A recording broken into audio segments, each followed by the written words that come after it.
Hello,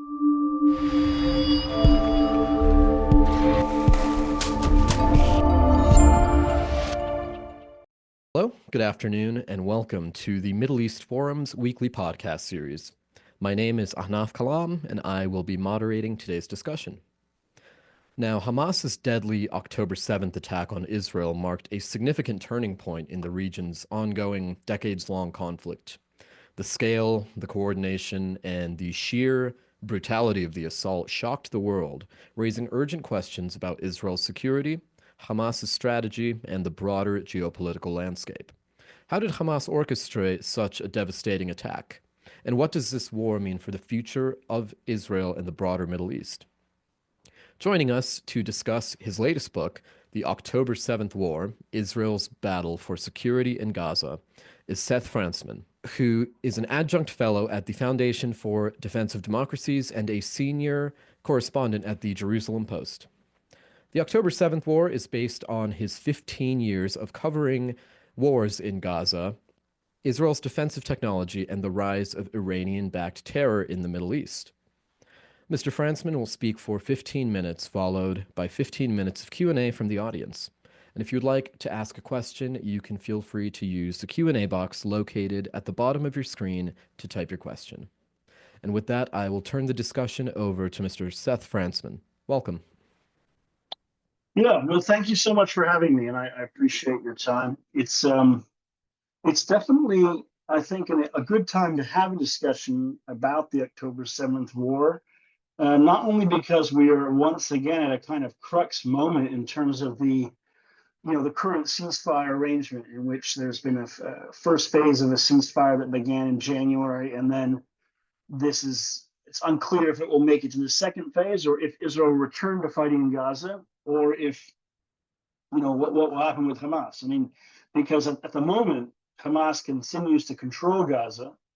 Israel controls the Philadelphia corridor at the southern part of Gaza and Rafah, but the IDF has withdrawn from a lot of the strip. So, it's not that this is reset back to October 6, 2023, but it is a big question mark about where this trajectory goes, whether it goes in a direction of getting rid of Hamas rule finally, or if it goes in a direction of returning to Hamas rule. And it's also a big question mark with the Trump administration that's coming to town, which is that, unlike the Biden administration, which had certainly certain types of policies, I think, definitely trying to restrain Israel or push a ceasefire in Israel at different periods, but a policy that kind of didn't seem to kind of go anywhere at some point, and the war was just kind of going on and on.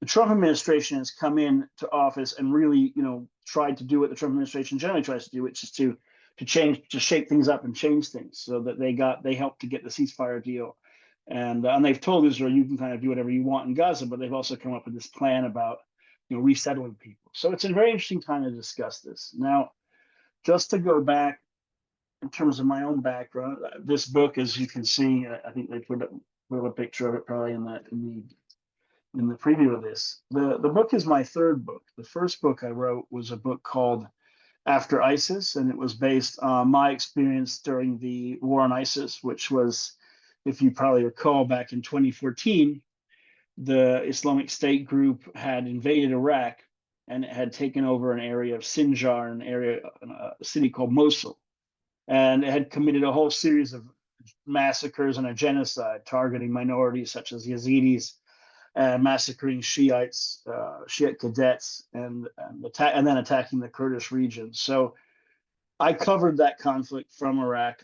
I went there and I spent time with the Kurdish Peshmerga. I spent time during the Battle of Mosul, up until the point at which ISIS was mostly eradicated. And I wrote a book about it. And then, after that, when it seemed that the wars in the Middle East, like if you think about the Middle East has gone through a huge transformation in the last decades. I mean, if you think about going back to the 90s with the era when the Saddam regime existed, the Middle East was a series of powerful states. Saddam was obviously a powerful dictator with a relatively advanced army to some extent, and the Assad regime was entrenched in power. But if you look at the last 2 decades or so, the remarkable thing about the Middle East was the degree to which many of these states had kind of declined, and they had become chaotic and ungoverned spaces. Like if you look at Yemen, I mean, it's part of it's run by the Iranian-backed Houthis. Libya has fallen apart since the fall of the Gaddafi regime. The Assad regime, of course, is gone now, but for a decade or so, there was a civil war in Syria in which the country was divided. It's still divided. So a lot of these state systems that we were used to in the 90s that kind of disappeared and been replaced by all sorts of different things, some of which were extremists, and groups like ISIS had fed off that. But once you get to the era of about 2018, there's a switch in the region in which the state system begins to emerge again. It looks like the Assad regime will survive, which obviously it didn't end up surviving, but the Iraq reconstitutes itself as a country basically to some extent and reasserts itself. So I wrote a second book about drone wars, drone warfare, because I was very interested in military technology. And I thought that, as warfare was changing from a period of kind of terrorist groups like ISIS and Al Qaeda to a period of conventional militaries, it was interesting to look at how conventional militaries were basically being reshaped by technology. And I only mention this because if you look at those first two books that I wrote, they actually kind of in a way bookend the October 7th war, because the October 7th war that began on, as I call on October 7th, 2023, began with the Hamas massive human wave attack targeting 40 miles or so of front line along the Gaza border and attacking dozens of points in a fence along the border that Israel had built. Israel, I think, characterized it as a smart fence. It cost billions of shekels, more than $1 billion, I guess. It was supposed to be some sort of a brilliant high-tech Maginot Line. And as we're all familiar with in terms of the original Maginot Line, I think fences don't always work as well as people might think they will, even if they have lots of technology. So it's the October 7th is a disaster in terms of for Israel's military, which was a very high-tech military, obviously.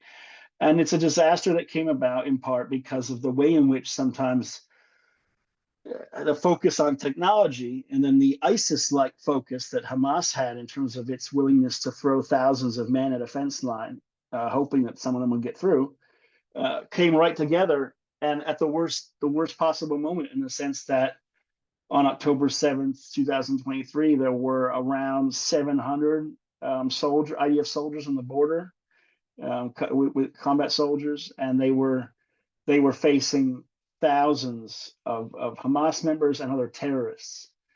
And if you can imagine, many of these soldiers were spread out in positions that were very difficult to defend.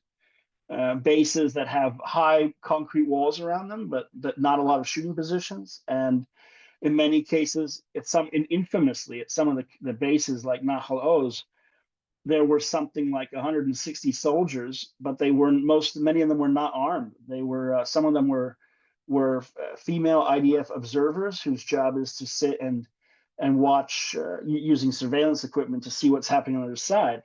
But the base was infamously, I guess, undefended. It had apparently only one guard at one of the guardhouses at the gate, and the soldiers were just not prepared at all. So you have all this technology, but if you've not trained to fight an enemy that's willing to throw thousands of people at you, you will not always triumph. Which is the case of, for instance, like what happens many times in history when you look at militaries that are bested all of a sudden or taken by surprise, whether it's Pearl Harbor or the Tet Offensive in '68, or the Custer's Last Stand or something. So that's kind of the parameter I think we should think of October 7th through that lens. And I'll just give a little bit of my own, some of the experiences I had and kind of why I wrote the book.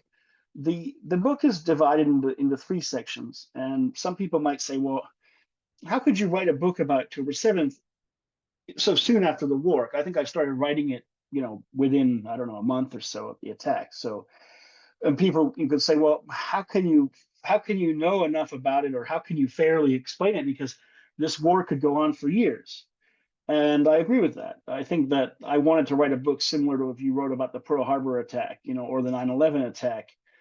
I wanted to focus on the attack itself, and of course what led up to it, and then what came after it. But I didn't, it's like you didn't want to tell the whole story of the global war on terror in order to tell the story of 9/11. So that's kind of why I decided very early on to write a book about this. And also, I had been on the border on October 7th. I was awoken. I was actually here in a room just around the corner from where I'm speaking. We were asleep. It was Saturday. I had just come back from a visit to the United States, and I'd been up late the night before, and so I was looking forward to sleeping in. Obviously, that Saturday was a Jewish holiday, Simchat Torah, and so it was expected that it would just be a totally lazy, nice day. And I guess around 8 in the morning or so, one of the kids came in and said, "There are sirens. There are sirens happening." And we got up. We got out of bed, and how could there? Why would there be sirens on a Saturday? I mean, what's sirens? I mean, obviously every Israeli community has these sirens to warn of incoming rockets or to warn of terrorist attacks or earthquakes or whatever. But the idea that they would happen in Jerusalem, it's so rare. So I went out to the balcony, and within a few seconds, not only were there sirens that we could hear in the distance, but within a few seconds there were explosions overhead from interceptions of incoming rockets. And again, not only is it unusual to have rockets fired at Jerusalem, but it was obvious that this was quite serious. And within a few minutes, it was clear online when I looked at Arabic media reports that Hamas had announced this massive operation, this Al-Aqsa flood. And by that point, of course, Israel's communities along the border had already been under attack for 2 hours or so an hour and a half. So basically, that day I got in my car, and actually, I think within an hour, a few hours or so, we started to see people being called up to reserve duty. Israel called up around 300,000 people on October 7th and the days afterwards. So I remember driving down towards Gaza, and even though the roads were relatively deserted because obviously most people were at home and not most people don't want to drive into a war zone, the reservists who were going, the bases were flooded with cars because not only did everyone show up to reserve duty, but most units got 110 or 150% of the number of people they expected because people were rushing to do their duty. And by the time I got down to the border of Gaza, I wanted to go to Sderot, which is a town that's very close to the border, and I've covered a lot of wars from there. And when I tried to get in there, there was a few police checkpoints and cordons, so I decided I'd go around to a place called near Yad Mordechai, which is just south of Ashkelon, maybe a mile or two from Gaza. And when I got there, because I've covered so many other Gaza wars that I always expected that that's an area you usually see the IDF when there's a war, the IDF will start to deploy from there so it can begin to get a handle on what's happening in northern Gaza. Because if you put tanks from there, you can easily drive them into northern Gaza, or if you have artillery there, you can fire into it. And I got there. There were no tanks. There was no artillery. There were no airplanes. It was totally bizarre. It was like by that point had already been 2,000 or 3,000 rockets fired at Israel, and yet there was a sense that this was an emergency in a war, but there was a sense that there wasn't a big deployment or the government had not gotten a hold of this. And so I think most people in Israel felt that for the first several days, that a lot of the state systems had sort of evaporated. That didn't mean that the people were not there, because there were masses of volunteers and ambulances, and all the rest of the society was working very well together. And I think Israel is a pretty cohesive society that has a lot of solidarity. So, for instance, the hospitals in nearby Ashkelon, when I visited them the next day, and we asked them whether they felt they'd been overwhelmed. I mean, you would have thought they would have been, because there were more than 1,000 people dead and thousands of people wounded. But actually, the entire health system in Israel didn't collapse. It actually performed very well. So even though there was collapse in terms of the general staff and officers, there was not collapse in terms of the rest of the parts of society, even though the mass killing had just been it was one of the worst massacres in human history, I think, in terms of a single day, and certainly the largest number of killing of Jews since the Holocaust. But when I got down there to the border that day, there was what looked like a kind of a sleeping bag in the middle of the road next to a car that had been hit in abutment, and the car was riddled with bullets. And I realized at that point, here we've cut into the first part of where there had been fighting just recently. And the what looked like a sleeping bag was actually a dead body that someone had put kind of a sheet over him. And there were so many dead bodies at that point on October 7th that they were not, because there were ambulances going back and forth, they were not bothering to treat people that were dead. They were only evacuating wounded because there were so many casualties. And the next day, when I went back to the border of Gaza, and I basically covered the wars daily since then, we went to another area called Zikim, which is very near the beach. And it was the same phenomenon. There were still corpses along the road. Apparently, those corpses were of Gazan infiltrators that had been killed the day before. And but there were so many of this, and then there were cars that were all shot up. There were so many that there was just no time to even think about it. It took a very long time for Israel to clear all the damage in the cars and all the things from these areas. And the situation was so out of hand that even the next day, on October 8th, when we drove down near Zakim, we came to a point in the road where there was two bodies in the road that had been hit by some sort of a munition, maybe a munition fired by the Navy, which was right off the coast. And I found out later on that actually just beyond where those bodies were in the thickets, that there were a bunch of terrorists that had hung out there, and they killed a bunch of IDF soldiers several days later, I think on October 11th, just 100 meters from where I was. And the extent to which the terrorists were, it was still an active war zone, and it was not subdued for a while until the border was pretty secure. So the book is tells some of those stories, but the book also talks a lot about the first months of the war, how Israel was able to collect itself, how it planned the invasion of Gaza, the fact that, of course, the IDF was not only had it suffered a collapse on October 7th, but it had no real plans to go back into Gaza. So they had to rethink everything. And then it talks about the Rafah offensive and some of the kind of staged attacks in terms of how the IDF fought in Gaza. And then it looks at some of the lessons learned, I think, from this conflict, which is that the IDF and many Western militaries spent way too long investing in a lot of technology and tier one special forces, and not enough time concentrating on conventional armed forces like things like tanks and artillery. And I think we've all learned now watching Ukraine that when it comes to conventional conflicts, you have to invest in a lot of that kind of stuff. You can't just invest in lots of gadgets. It's not that gadgets aren't cool. You should invest in drones and things, but not at the expense of investing in everyday infantry and all the things that any Western military will need if it has to confront, not only ISIS or Hamas, but whether it has to confront China or Iran or whoever you want to put out there. That's the nature of the game. You can't just sit back and have a few little units and hope that will get you through things. And I guess I'll just wrap up there because I had about 15 minutes. So I'd be happy to take some questions or discuss any different aspects of this topic you'd like to discuss, because I haven't gotten into the fact that Israel suffered, for instance, a huge multi-front war against a bunch of Iranian proxies or ballistic missiles or all the other different types of aspects of this war. All right. Well, thank you very much, Seth. We have a few questions rolling in here, but I will start with one of my own, which is how have the overall goals and the definitions for success changed from when this war broke out shortly after October 7th to how it's being played out now? And that's a good question. So when the war began, some of the first speeches we heard from Israel's Prime Minister Benjamin Netanyahu and the Defense Minister Yoav Gallant and other people was the comparison of Hamas to ISIS. And it was interesting because as someone who covered the war on ISIS, I was asked to write a bunch of articles saying, well, how did they defeat ISIS? How can Israel defeat Hamas? And so I wrote about the Battle of Mosul and how Mosul, by the way, is about a city that was about 2 million people prior to the ISIS invasion. So it's actually the same size as Gaza, not only in terms of population, but actually the geographics is about the similar size, interestingly enough. So I described how the Iraqis had evacuated the population, how the Iraqis went street by street and got rid of all the ISIS members and then brought the population back. So that was originally kind of Hamas's ISIS. We'll just kind of destroy them. I remember there was a statement, there won't be Hamas in Gaza, which I remember being very clearly that was what we thought, what people said. Then October and November and December came along. You got to 2024, and the war began to kind of become less intense.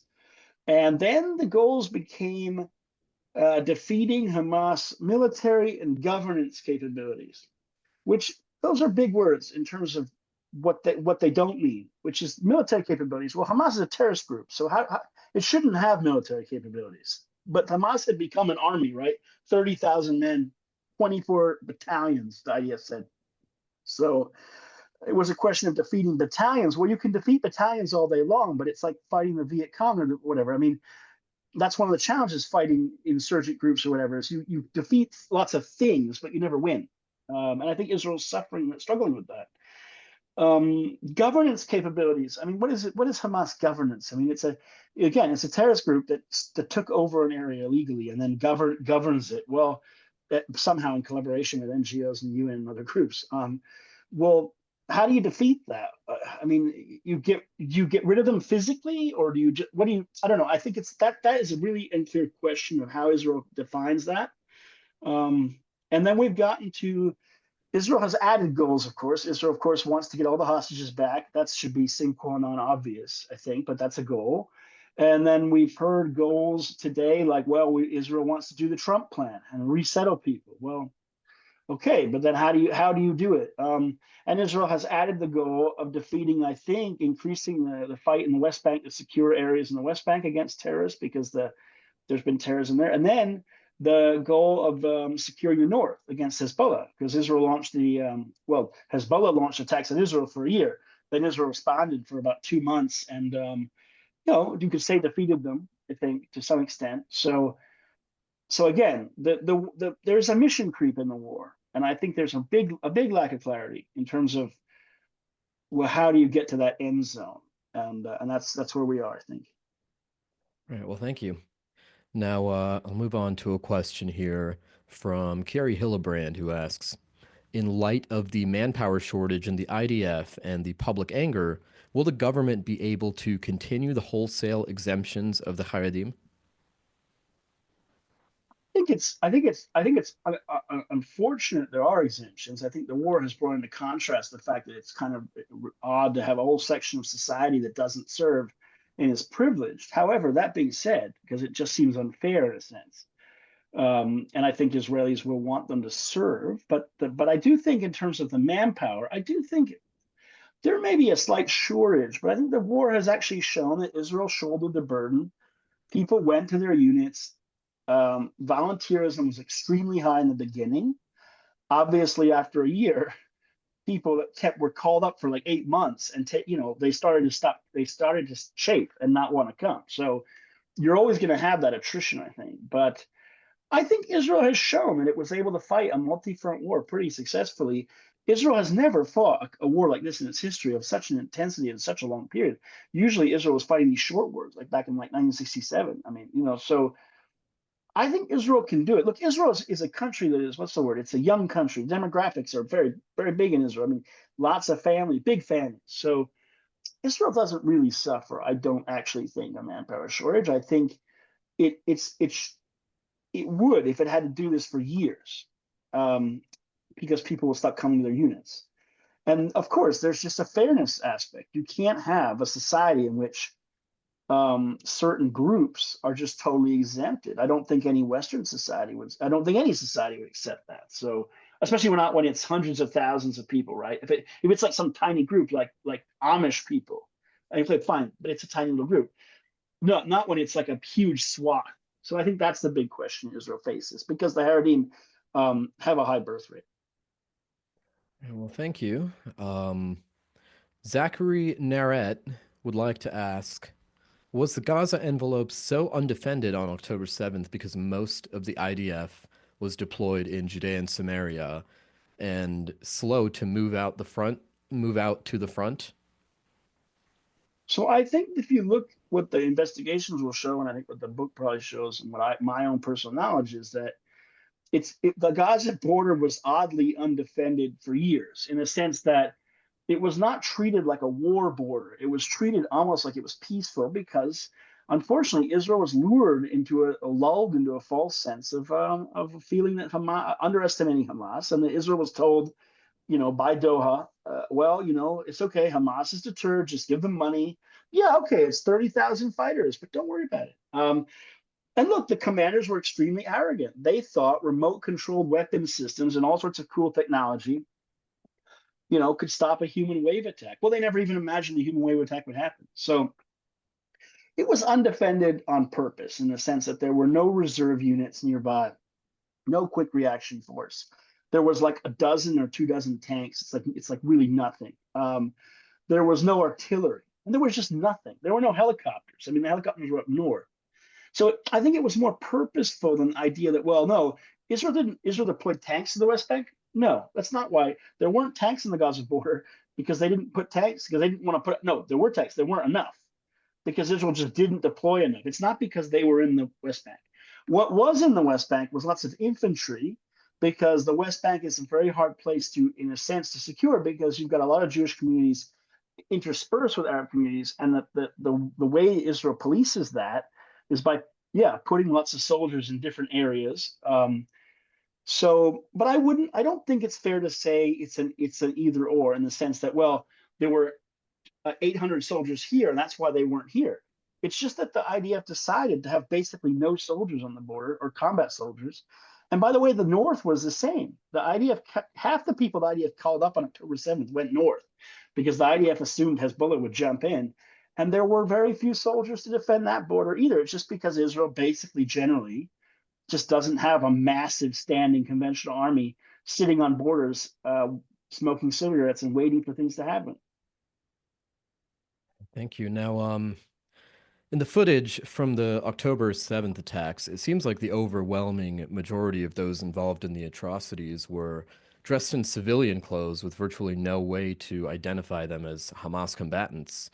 What message was Hamas trying to send when they were appearing armed and uniformed and basically like combatants when we saw them in the recent hostage handover videos from the last few weeks and months?